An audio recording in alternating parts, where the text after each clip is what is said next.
Alright, magandang gabi po sa inyong lahat mga kababayan, Batang Maynila to. It's update lang tayo dito kay Colonel Odi A. Monggao.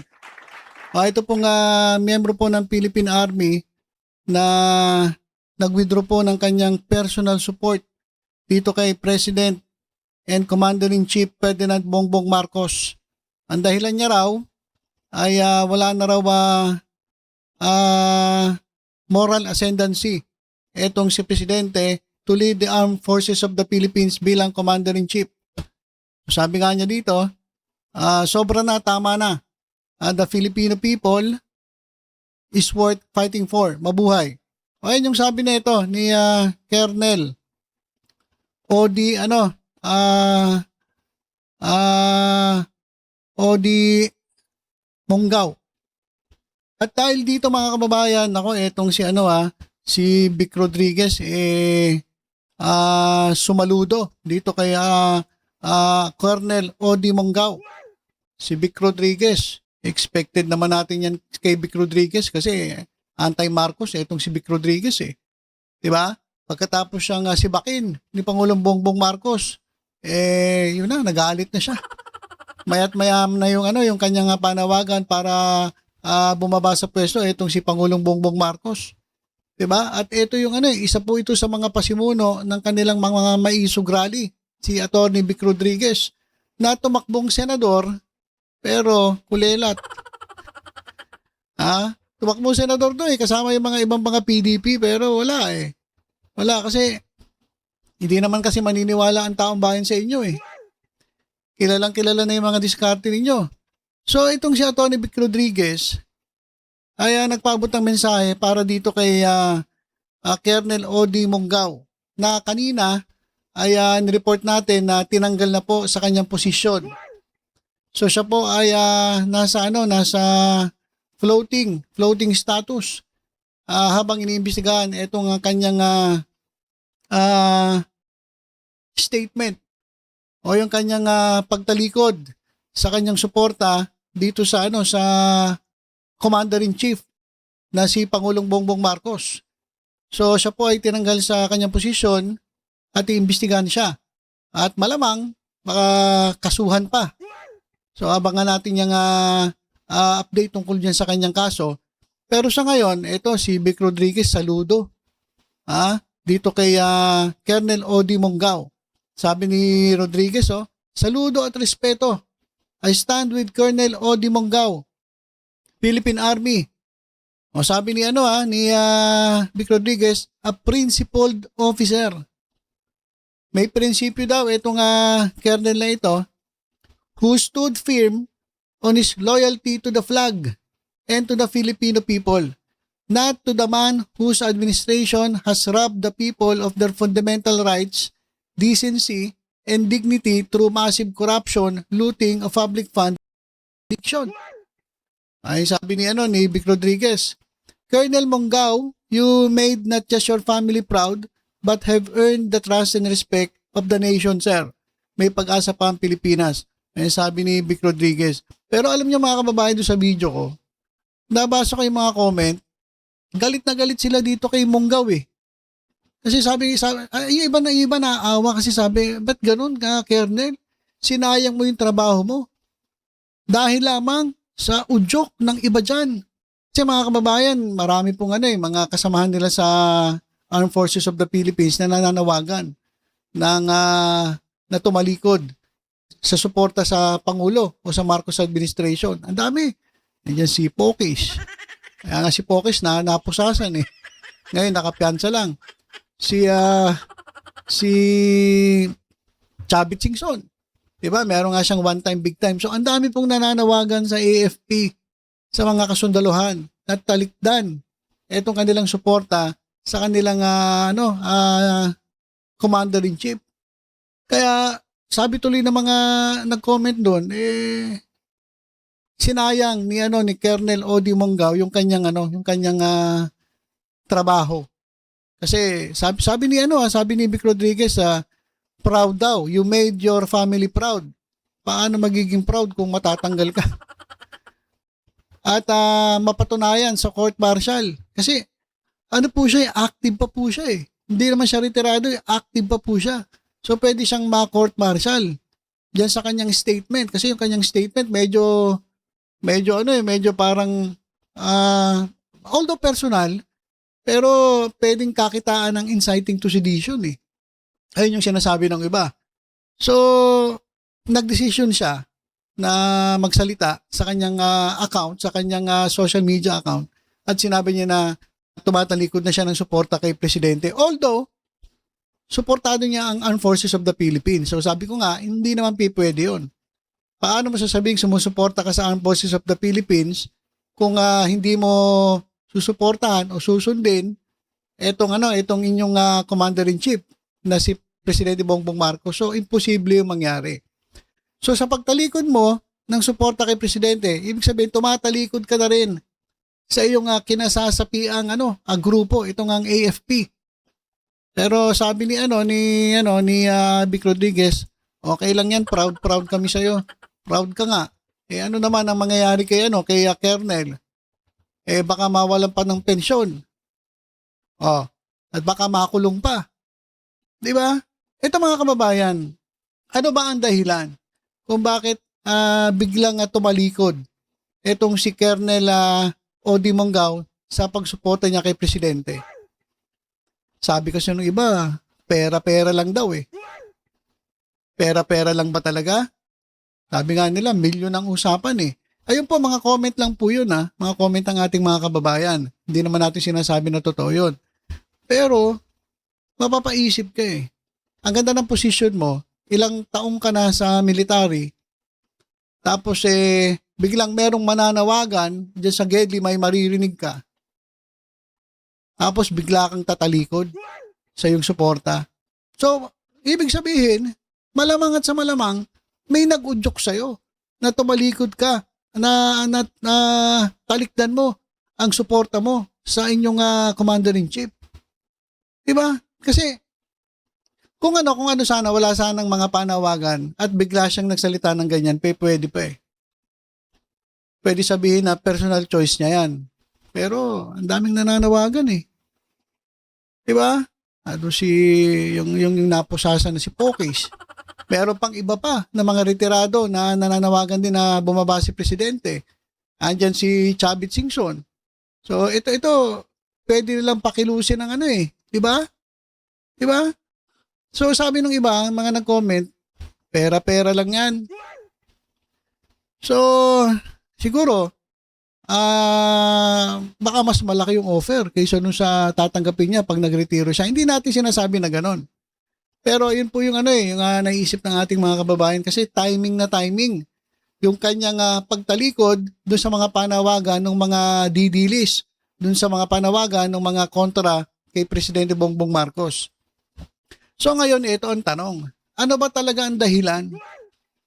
Bakit biglang nag-withdraw ng support itong si Odi Monggao, si Kernel, kay Presidente Bongbong Marcos? Ito mga kababayan. Etong post po. Sabi ito ito mga kababayan hindi ko sinasabi na as in kumpirmado ito. Kasi mga kababayan, ito po ay galing sa isang post ng mga sundalo. Mamaya babasahin natin ito. Ito yung yung saloobin ng mga sundalo. Katulad ni Kernel Kernel Odi Monggao. Ito sabi nila, kaya pala nagtraidor si Monggao. Bakit nagtraidor? Nabayaran ba? Talaga bang sariling kanyang desisyon na tumalikod sa suporta sa Pangulo? Dahil sabi niya wala na raw moral ascendancy ang Pangulo para mamuno sa AFP. Kaya daw nagtraidor ito si Monggao. Dahil itong AFP Kernel ay hindi na-promote bilang general. Kaya bumaliktad. Ayan yung sinasabi nung post na ito. Isang mataas opisyal ng AFP ang hayagang umanong binawi ang kanyang personal na suporta kay Pangulong Marcos Jr. kasabay ng pagkwestiyon sa umano'y moral na otoridad nito bilang Pangulo. Ay yung sinabi ni Odi Monggao, he has lost his moral ascendancy to lead the armed forces as commander-in-chief and govern the Filipino people as president of the republic. So ayun yung sinabi niya. Bakit niya sinabi yan? Ba siya tumalikod? Dahil daw hindi pala siya na-promote bilang general kaya biglang bumaliktad. Hoy, mga kababayan, hindi ko sinasabi na na ito talaga yung dahilan. Ito lang yung sinabi sa post. Kasi hindi ko inaalis yung posibilidad na merong ganyang involved. Okay? Hindi natin inaalis yung posibilidad at hindi naman natin sinasabi na may ganyan talaga. Ayun lang yung sinasabi natin, yun lang yung nakikita natin. Kasi bakit ganun yung timing? Ha? At dito naman sa post, ang sinasabi naman, yun nga, hindi nga daw siya na-promote bilang general kaya parang masama loob niya kaya biglang nag-withdraw ng support sa Pangulo. Ito, basahin natin itong post, mga kababayan. Okay. Sabi ni Vic Rodriguez, saludo raw siya. Ito raw ay principled o maprinsipyong tao, tumatayo sa kanyang loyalty sa flag at sa Filipino people. Pero sabi ng mga kapwa niya mga sundalo ay kabaliktaran. Sabi dito sa post ayan, sundan niyo ako mga kababayan. Hindi ito tapang. Ito ay paglabag at matinding katrayduran sa sandatahang lakas at sa bansa. Okay. Highlight ko para masundan niyo ako. Kami ay mga sundalo. Hindi kami politiko, hindi kami influencer. Hindi kami naghahanap ng palakpak sa social media. Okay. Kami ay nanumpa sa saligang batas, sa republika at sa chain of command. Iyan ang pundasyon ng pagiging sundalo. Kaya malinaw naming sinasabi na ang pampublikong pagtalikod ng isang aktibong opisyal sa Pangulo bilang Commander-in-Chief ay hindi simpleng opinyon. Hindi ito paninindigan. Ito ay malinaw na insubordination at mabigat na paglabag sa batas militar. So, ayun nga yung sinasabi ng iba Dapat ito makulong, dapat maparusahan kasi active ka pa Okay lang sana kung retirado ka o kaya naman, dapat bago ka nagsalita, nag-resign ka muna. Kasi hayagan mong kinokontra na yung iyong commander-in-chief So, mabigat po ito. Ito raw ay hindi simpleng opinion. Ito ay hindi ito paninindigan. Ito ay malinaw na insubordination. At mabigat yon na paglabag sa batas militar. Okay. Pero, sa mga nagtatanong, sino nga ba itong si Colonel Odi Monggao? Bakit niya ginawa ang mga ginawa niya? Okay. Ito. Batay sa mga beripikadong ulat, si Monggao pala ay hayagang nagreklamo matapos hindi ma-promote bilang general noong 1 taon dahil sa isyong may kinalaman umano sa kanyang kalusugang pangkaisipan. Nako.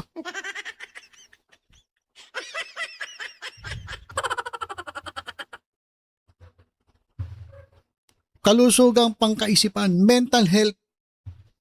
Ang dami na nga apektado ng mental health. Naalala ko tuloy si Kong Meow Meow By the way dagdag ko lang kay si Kong Meow Meow, matatapos na ata yung kanyang suspension pero gusto ng pamunuan ng kanilang political party na bago bumalik sa pagka-congressman itong si Kong Meow Meow, itong si Barsaga, dapat magkaroon daw ng check-up. Pa-check up muna maigi kung siya'y fit para bumalik bilang isang congressman. Kasi sabi nga ng iba, mayroong problema sa mental health. So ito rin pala. So nagreklamo siya matapos hindi ma-promote bilang general nung last year. Dahil bakit hindi siya na-promote bilang general? Dahil may issue na may kinalaman umano sa kanyang kalusugang pangkaisipan. Sa English po, mental health. Ayon sa mga ulat, nagka-falciparum malaria siya. Kaya naapektuhan ang pag-iisip niya. So yung medyo nagkaroon ng problema sa kanyang pag-iisip dahil po sa isa pang sakit na ito nga yung falciparum malaria. Nakatakda dapat siyang magretiro ngayong May 15 at sa kasalukuyan siya ay nasa New York break. Okay, so naka-break po siya. Mas nakakabahala. May mga ulat din mula sa kanyang... Teka, highlight natin para masundan nyo ako. Eto, makinig kayo mga kababayan ha. Mas nakakabahala.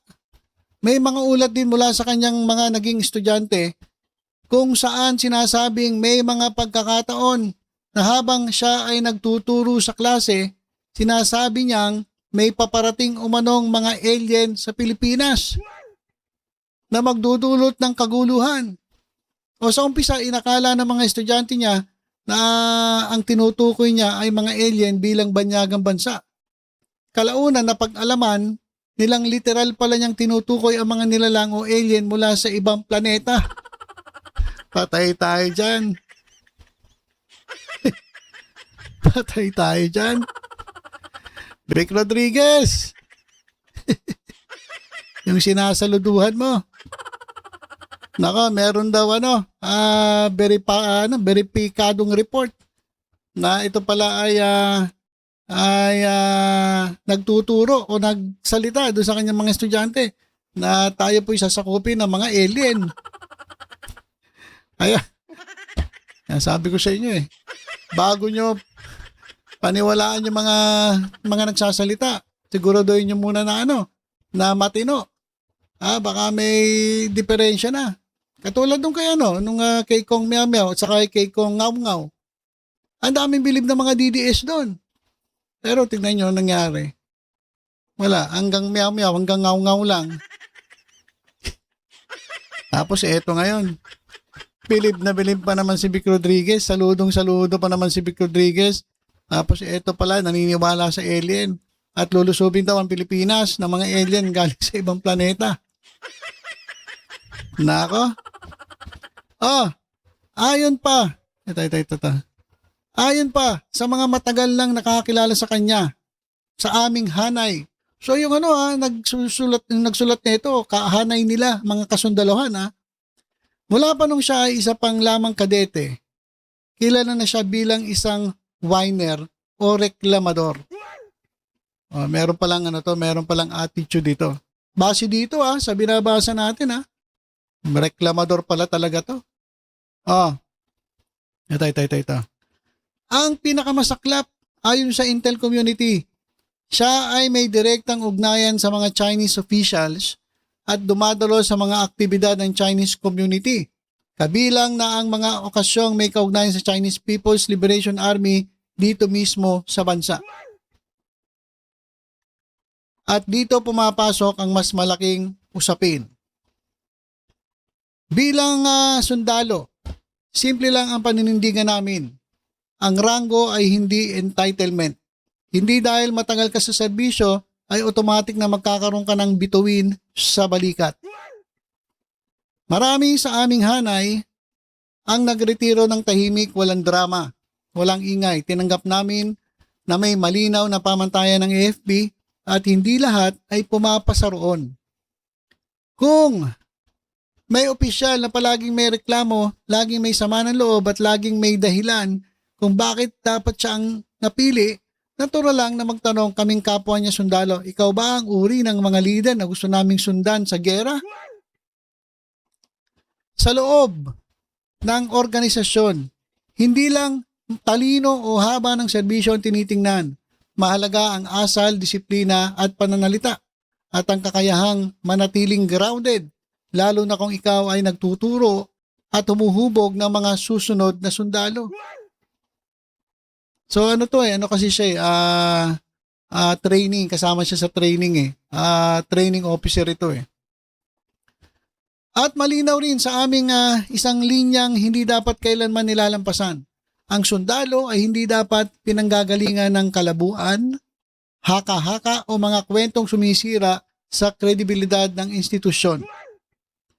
Kung may sama ka ng loob dahil hindi ka na-promote, may tamang proseso, hindi rant, hindi parinig, hindi paawa. Sa AFP, ang bituin hindi hinihingi. Ibinibigay ito kapag buo ang tiwala ng institusyon At kung wala iyon, tanggapin. Ganon talaga ang buhay sundalo, tahimik, marangal, disiplinado. Hindi lahat nagiging general, pero lahat pwede maging profesional. At ngayon, pinatunayan na lang ni Colonel Monggao, nararapat lang na hindi siya na-promote. Importanteng tandaan na may hangganan ng karapatan ng isang sundalo. Habang ikaw ay aktibo pa sa serbisyo, hindi ka dapat nakikisawsaw sa politika. Ayun, malinaw na malinaw yun eh. Sabi ko nga sa inyo, dapat ang ginawa niya, nag-resign muna siya, saka nagdadadakdak. At sumama kay Pokis dun sa kalsada at sumigaw ng sumigaw.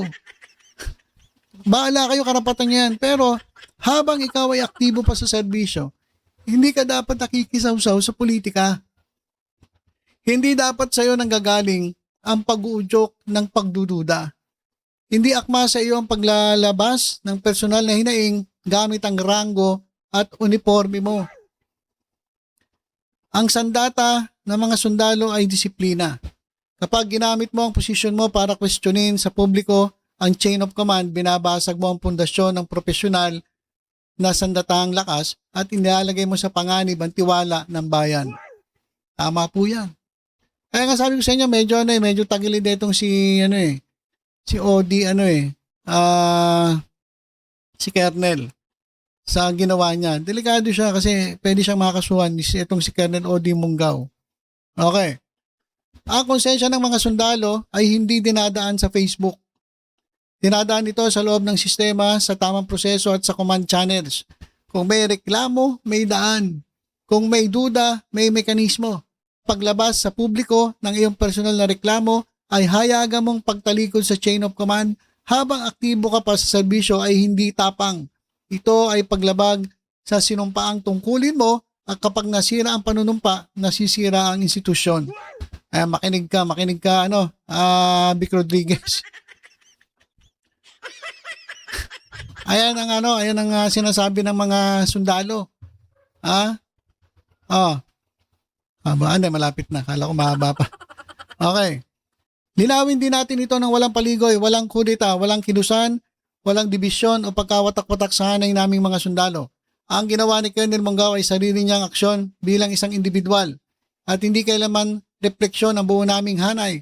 Ang sandatahang lakas ay nananatiling profesional, disiplinado at tapat sa konstitusyon at sa legal na chain of command. Huwag ninyo kaming idamay, huwag ninyo kaming gamitin. May babala kami sa gustong makisakay.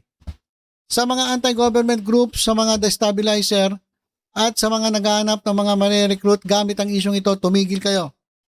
Ang ginagawa ninyo ay hindi pagmamahal sa bayan. Vic Rodriguez, makinig. Ito ay taas ang pagsira sa institusyong magtatanggol sa Republika.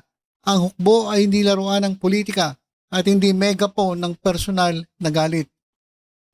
Para sa mga batang sundalo, makinig kayo. Huwag ninyo itong gawing ehemplo. Huwag ninyong itong tularan. Ang tunay na sundalo ay marunong maghintay, marunong tumahimik at marunong sumunod kahit mabigat. Ang dangal ng sundalo ay hindi nasusukat sa tapang magsalita, kundi sa lakas ng loob na manatiling tapat sa sinumpaang tungkulin. Ito ang paninindigan ng puso ni Bok. Hindi kami bulag, hindi rin kami sawail. Sa gitna ng ingay, kami ay tuwid. Sa gitna ng politika, kami ay sundalo. Ang hukbo ay sa bayan. Ang sundalo ay sa konstitusyon. Ang disiplina, hindi kailanman optional. Mabuhay ang sandatahang lakas ng Pilipinas. Mabuhay ang Republika ng Pilipinas. Para akong nag-speech Mahaba. Ayan mga kababayan Nako, ito pa lang si Colonel. Medyo meron palang problema to sa pag-iisip. Dahil nagkasakit. Nagkasakit siya. At naapektuhan yung kanyang pag-iisip. At noong pa man daw, ay reklamador na. At kaya daw siya tumalikod, ayon po sa post na ito, dahil hindi po siya na-promote bilang general. So masama ang loob niya.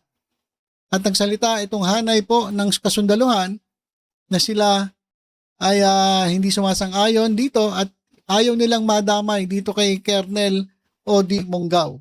Sarili niyang desisyon yan at mananagot siya kung ano man ang ginawa niyang desisyon. at paglabag sa kanilang hanay. Paglabag daw yan eh. Yan ay insubordination. Kaya kay Colonel Munggaw, nako, mukhang may harapin kang mabigat na consequence dyan sa ginawa mo. At ito naman kay Vic Rodriguez, sir, bago mo hanga ng isang tao, tingnan mo muna yung dahilan. Sumaludo ka agad eh. Meron palang issue to. May interest. Ayun sinasabi ko eh. Okay sana na magsalita tayo. Kumontra tayo. Pero dapat wala kang sariling interest. Kasi kapag meron ng sariling interest, natatakpan na eh. Natatakpan na yung yung layunin mo. Nakahalata ka na kaya mo ginagawa meron kang para sa sarili mong kapakanan. Pag ganon, red flag na yon. Hindi na dapat nating pinakikinggan yung mga taong ganon. Kapag may sarili ng interest, wag na nating pansinin. Kagaya ni Sabit, may sariling interest. Lagi yung titingnan yon mga kababayan. Lagi yung titingnan yon. Yung mga nagsasalita, kapag kumukontra, halimbawa sa gobyerno, tingnan nyo maigi. Ano ang kanyang motibo? May sarili ba siyang interest? Ayun ang titingnan ninyo bago kayo maniwala at bago nyo siya palakpakan. Kasi halos lahat ng sumisigaw na bumaba si Marcos, may sariling interest eh. Kaya hindi tumatalab yung panawagan nila eh. Kasi bago mo tingnan yung dumi na iba, nako, tingnan mo muna sarili mo, magsalamin ka muna, malinis ka ba? Baka akala mo yung dungis yung sa kapitbahay mo, yung pala, dungis mo pala, madungis pala yung mata mo. Kaya akala mo madungis yung kapitbahay mo. So yan, kaya pala nag-trigdor si Munggaw dahil di umano na-promote bilang general, kaya bumaliktad. Pero, inuulit ko, hindi rin natin pwedeng isang tabi yung pwedeng dahilan kaya siya bumaliktad ay may kinalaman dito. Hindi ko po sinasabing ganon, pero wag nating isang tabi yung dahilan na ganon. Mga kababayan. Alien? Alien! Wala pala si alien to. Okay, so ilan po muna mga kababayan. Tutok-tutok lang po dito sa Batang Maynila. Towards sa iba pang updates. Ingat po tayong lahat. God bless po.